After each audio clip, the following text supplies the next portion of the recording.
Well, growers experienced a long harvest season in addition to unfavorable weather during 2018. And as a result, extra precautions should be taken this planting season, including effective fungicide applications. And joining us today to discuss the best practices is Jeremy Ross. He's with the University of Arkansas Extension. And Jeremy, thanks for taking the time to chat with us today. First of all, what steps should growers take when they're applying fungicides this year? Good morning. I appreciate the time. So, with the weather conditions that many of our seed producers experienced last fall with the exceptional rainfall, and harvest was delayed, and so we're seeing the quality of the seed that's going to be planted this spring is pretty poor, especially here in Arkansas. The average germination is down 10%, and the average accelerated aging is down 18% compared to a year ago. So the seed samples that we're seeing now, have pretty poor germination. And so farmers are going to have to do everything they can to ensure that, we get a good stand, the first time. And so we're really going to need to look at seed treatments on our seed to make sure we get a good stand the first time. Now, as farmers head into the fields, are there any additional considerations that they need to take?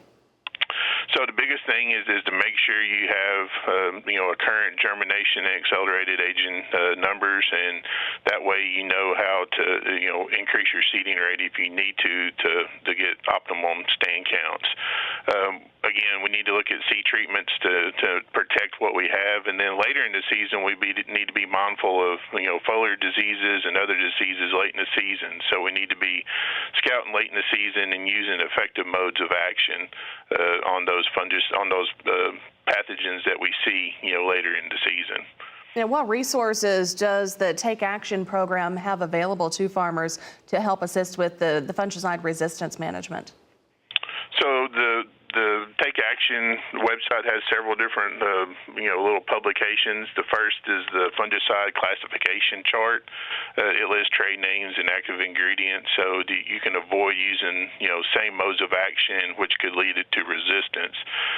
With the generics and things like that, it's starting to become pretty difficult keeping up with all the different classifications, and so that chart will help with that. And then the fungicide effectiveness chart is going to outline the effective, common fungicides that you can use against particular diseases, because some diseases are, better controlled with certain types of fungicides. So you really need to look at that. But really to get more information, you need to go to www.iwilltakeaction.com.